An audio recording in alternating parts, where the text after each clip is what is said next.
Hello students, in this video lecture we are going to discuss about the topic of frames allocation and thrashing. In the last video lecture we discussed about virtual memory. So what is a virtual memory, how the virtual memory is created and how is it managed. So we discussed elaborately about the topic of virtual memory, and this one is actually a continuation of that particular topic only. So this is also part of the topic of virtual memory. And so here we are going to discuss about how frames are allocated to various processes.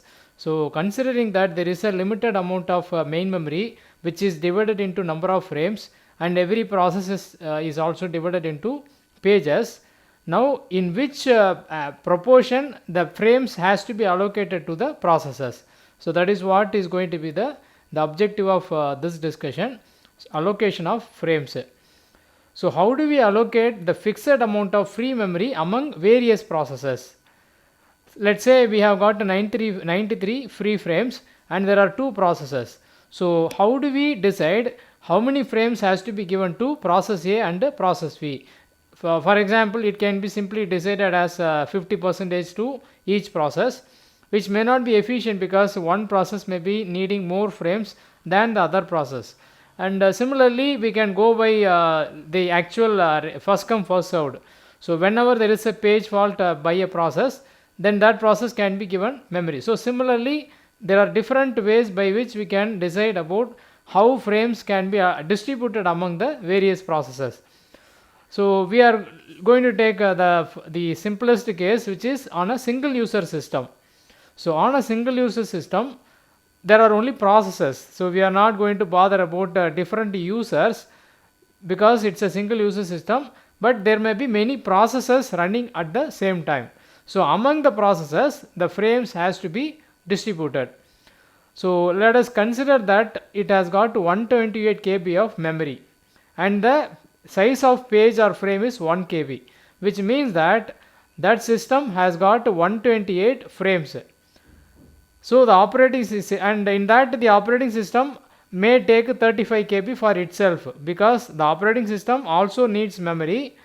Let us assume that it has consumed 35 KB of the memory frames, which means that we are left with 93 frames which can be used for the user processes. So under the pure demand paging, I think you are able to remember what do we mean by pure demand paging. So pure demand paging is a very strict way of memory allocation. So no frame is allocated to any process before it requires. So the operating system keeps all the frames as free frames. So the entire memory in the given example, 93 frames are available with the operating system. So all the 93 frames are marked as free frames and no process is given any frame, a single frame.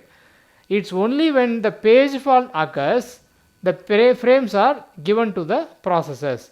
So in this particular approach, it is going to be first come first served. So there is no predetermined distribution plan made for how many frames to be given to each process. It is only based on the page fault the frames are given to processes. So as a result there can be some processes which enjoy lot of frames and some process may be starving without any frames. So this is going to be an uneven distribution leading to some processes getting excess frames and some processes may be getting a very less number of frames.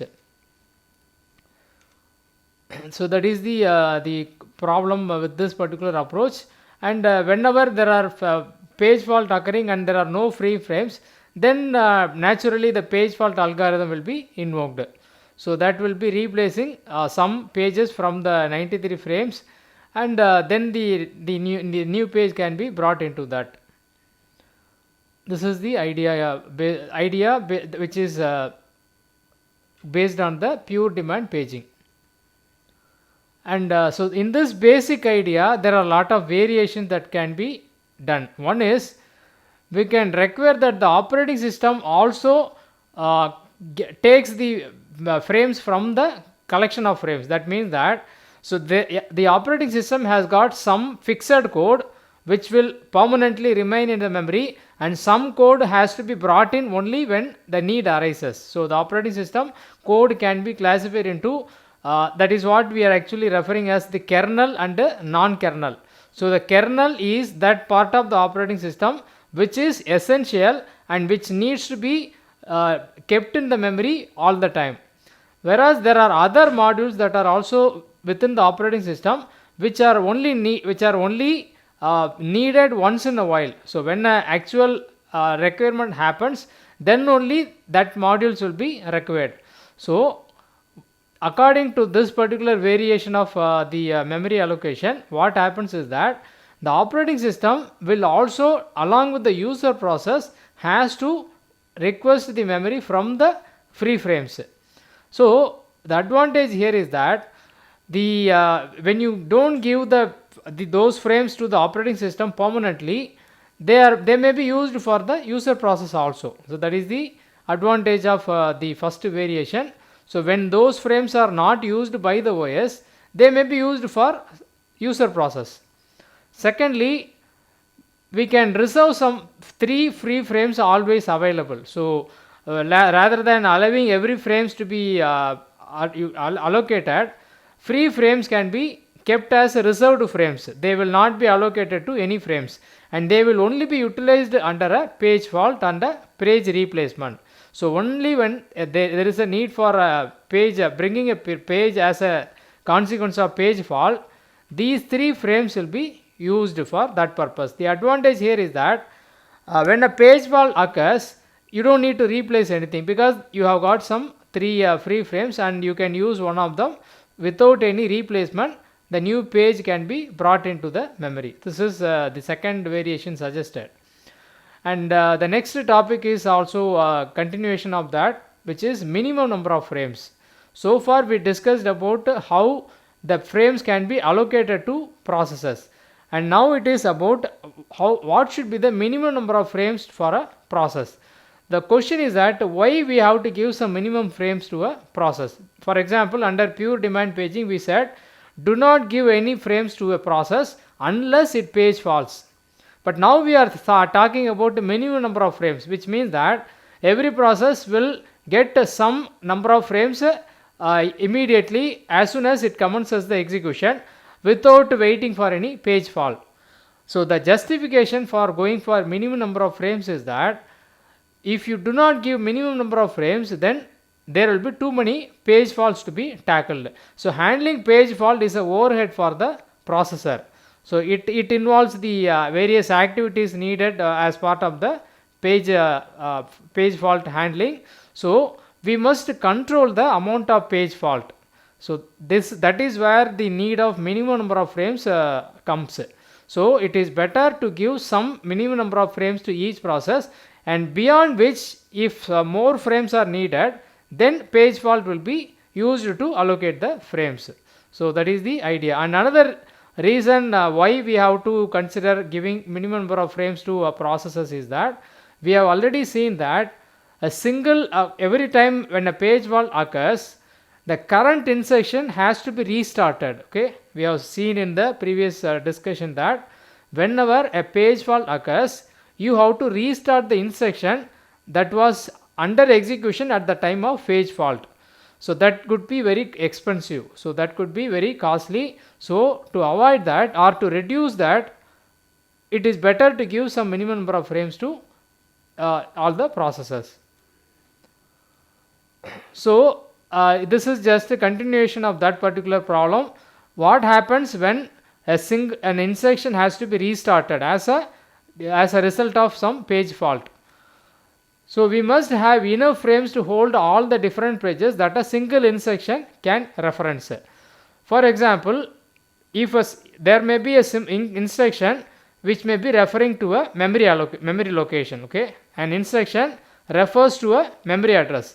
In that case, the instruction may be in one page and the memory referred by the instruction may be another page, which means that you must bring 2 pages into memory to avoid any page fault. So for this simple example, only if you are able to have both the pages in the memory frames, you are going to avoid the page fault. So if only the instruction is in the memory, and the memory referred by the instruction is in the disk, then a page fault will happen. Sometimes there are also indirect addressing involved. Hope you are aware of the meaning of indirect addressing. Let's say an instruction needs an operand, okay? An instruction requires an operand to execute, and the instruction comprises of a address. It provides an address where the operand has to be located. But if it is an indirect addressing, then the instruction, the address provided by the instruction has another address. So you have to go to that particular address, and that will tell you where the data is present. So that is called indirect addressing. So the instruction points to one address, and if you go there, you will find another address, and that address contains the actual data. So in this particular case, minimum 3 pages may be required to successfully execute without any page fault. That is because the instruction may be in one page, the first address may be in another page, and the second address may be in a different page. So you may require 3 pages to be loaded into memory to avoid page fault. This can even become worse. For example, there is a system called PDP-11 where more than one word can be used for addressing modes. So in that case, it will take multiple pages to be loaded successfully. And similarly, there is there is another system called IBM 370 in which can the single instruction can expand to 2 different pages. So in the worst case scenario, we can have an infinite amount of indirect addressing. That means that instruction has an address, that has another address, that has another address. It may go on like that. So if you have such a situation, then almost your entire memory will be referred by a single instruction. So you have to bring all the pages into the memory, which means that you have to have the entire main memory occupied by the pages. So this is a worst case scenario, not going to happen frequently. So to avoid it, there should be limit imposed on levels of indirection. So that's, for example, only 3 levels of indirection is allowed, which means that an instruction has an address, that address may point to another address, and that address may point to third address. Beyond that, it is not possible or allowed. That is the solution for this avoiding this worst case scenario. The next one is about allocation algorithms. Okay, so far we discussed about how do we decide the minimum number of frames. That depends upon the kind of instructions supported by that particular computer architecture, and especially the role of indirect addressing. Now how do we distribute the frames proportion? Okay, the simple option is equal allocation. As I told you in the beginning, 50-50. So all the process will be getting equal share of the available memory. But that is not going to be an efficient one. A better one is proportional allocation. So depending upon the size of the process, one process may get more frames, another process may get less frames. But there is one more dimension to this problem, which is priority of the process. If you go by the first 2 schemes, that is equal or proportional, it may result in the low priority process getting more memory frames than the high priority process, because the low priority process may be larger in size, and so it may be getting more frames. To overcome that, we can just modify the proportional allocation rather than with respect to the size of the process, but with respect to the priority of the process. So high priority process may get more frames than the next high priority, and so on.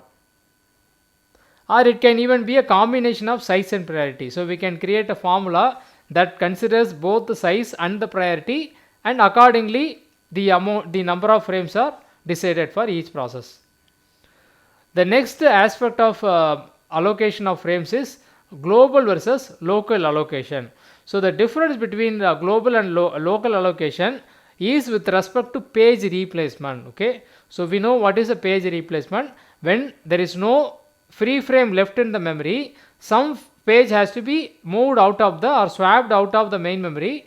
Only then the necessary page can be brought in. This can be done in two ways. One is global and another one is local. Let me show you an example to understand it easily. Let us see. This is actually the page table of P1 and P2. So from this page table, what we understand is that the 0th frame page of process 1 is loaded into the second frame of memory, whereas the first page of P1 is loaded into the fourth frame. The 2 and 3 pages are not yet loaded into the memory. That's why they don't have the frame number. So they are yet to be loaded. And the fourth page is also loaded into sixth frame. Similarly, process 2 also has got some frames. So you can see that none of the process has got all the pages allocated. That is the essence of paging. Don't give frames to all the pages of your process. Just give what is initially needed, and then based on the demand you can increase the number of frames. Now in this context, what do you mean by global replacement is that, let us say P1 suddenly page falls for this particular page, that is second page.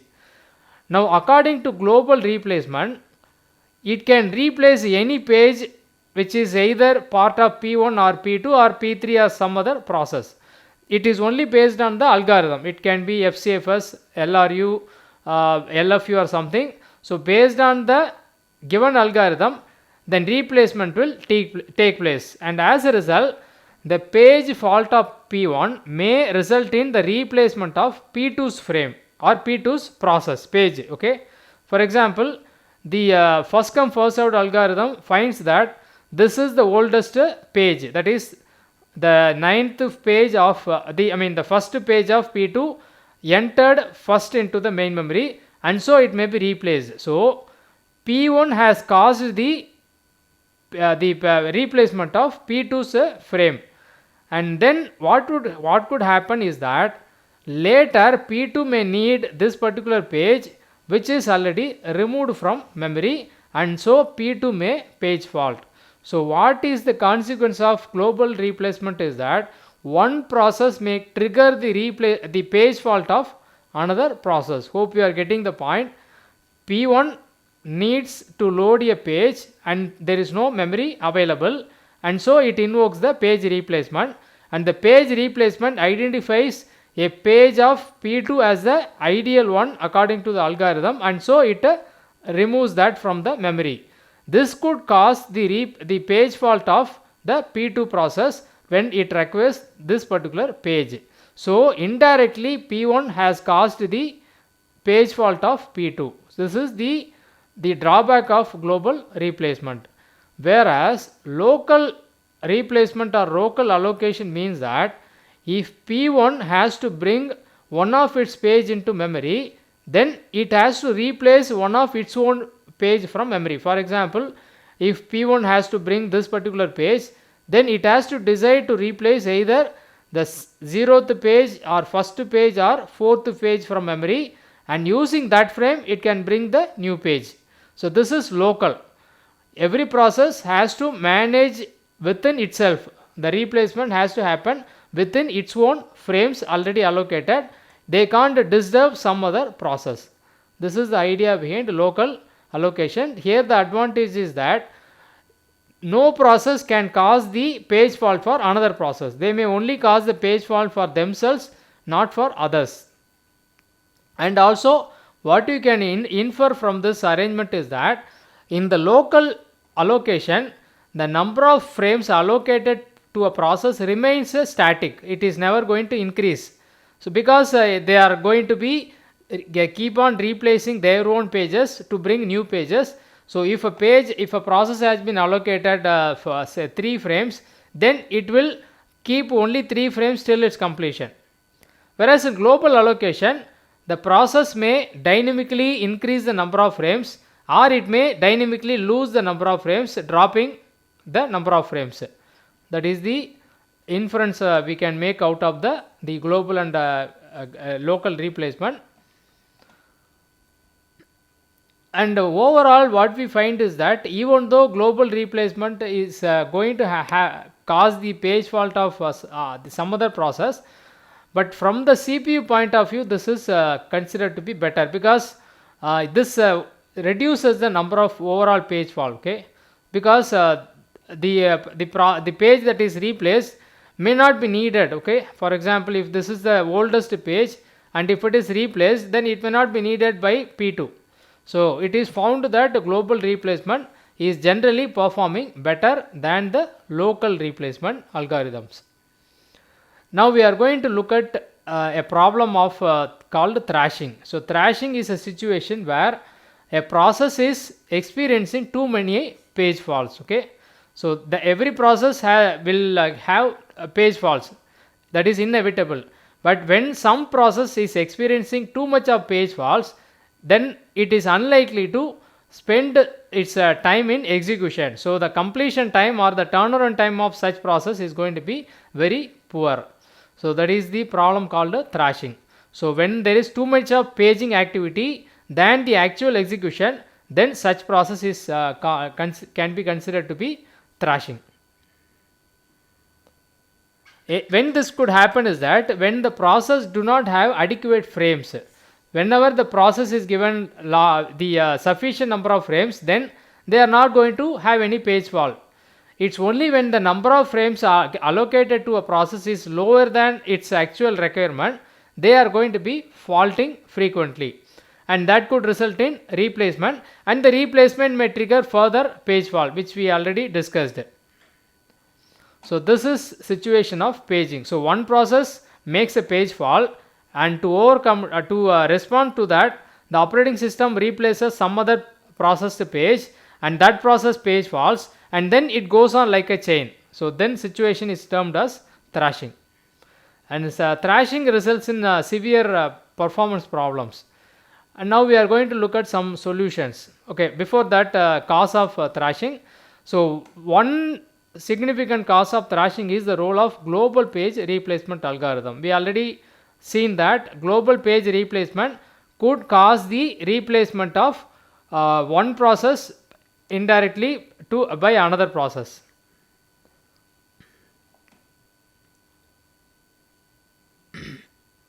So once thrashing occurs, the throughput of the system is going to be dropping. Now what are the solutions?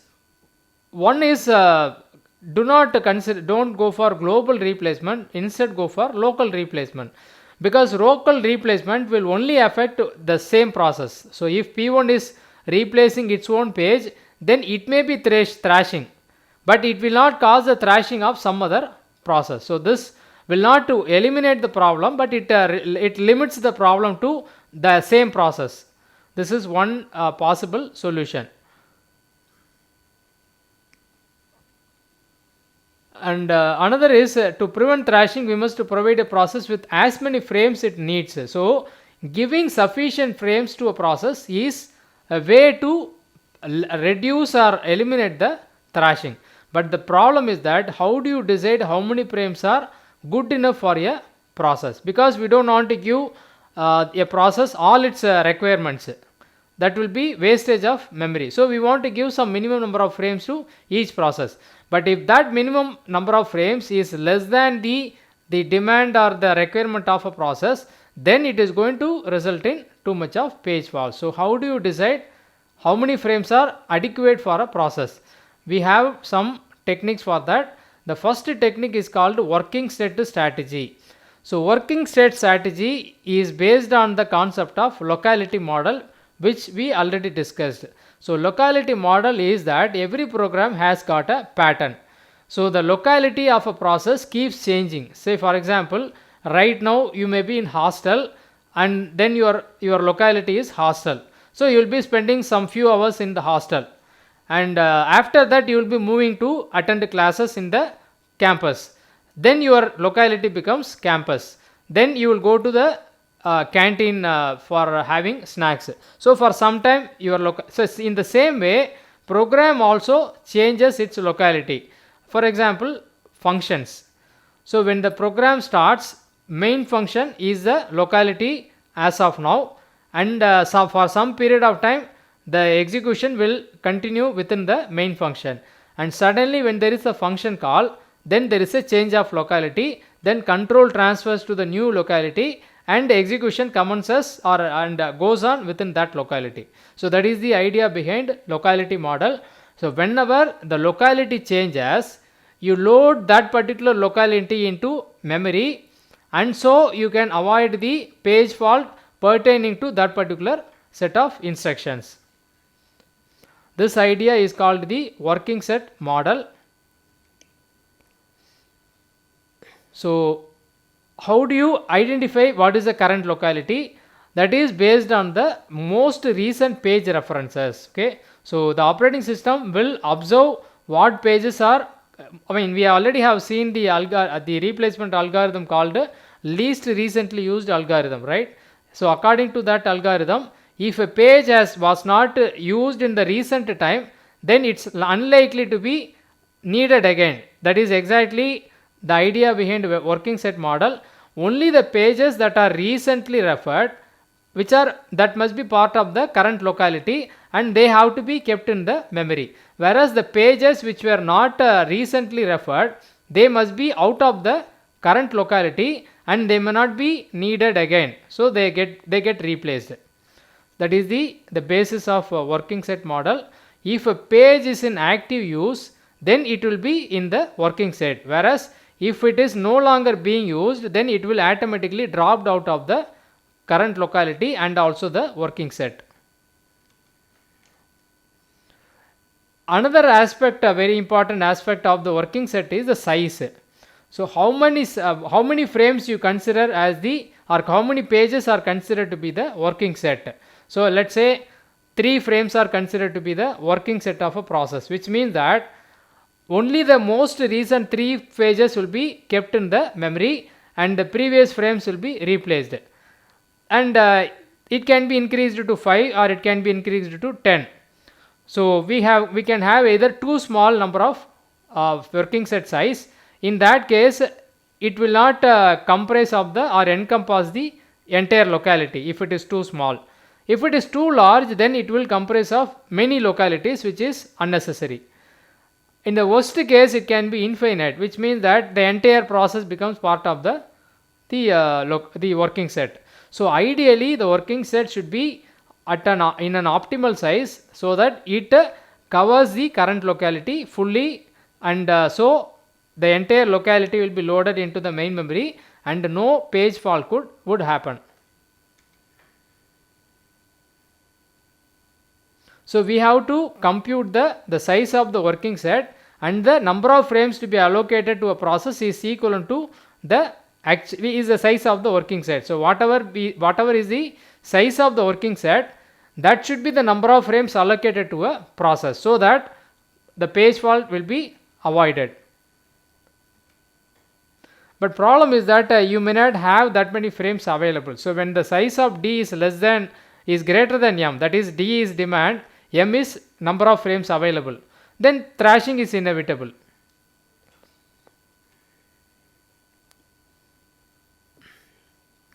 So the idea of working set aims to prevent thrashing by giving the necessary number of frames to all the process. The necessary number of frames is what we are terming as working set. So working set is the number of frames that is necessary for every process, so that it will not make any page faults, and the working set is determined based on the locality of reference.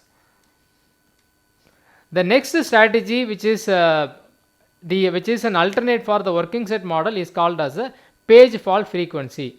So page fault frequency takes a direct approach to eliminating thrashing, comparing to the working set model. See, in working set model, we are not doing anything directly to address thrashing. Instead, we try to give every process the minimum number of frames that is required, hoping that page fault will not happen. But here what happens under the page fault frequency is that if a process incurs more page faults, then the number of frames to that process increases, whereas when a process experiences less number of frames, then it must be having excess frames, so few frames are taken out of the process. So based on the number of or frequency of page faults, the frame allocation is either increased to some process and decreased to some process. That is the idea behind page fault frequency.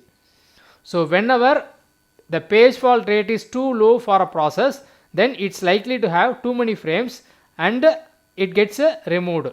When the number of page faults is too high, then it must be having less number of frames, so the number of frames are increased. That is the concept behind the page fault frequency, and for that some upper and lower bounds have to be decided. So upper number of page faults and lower number of page faults.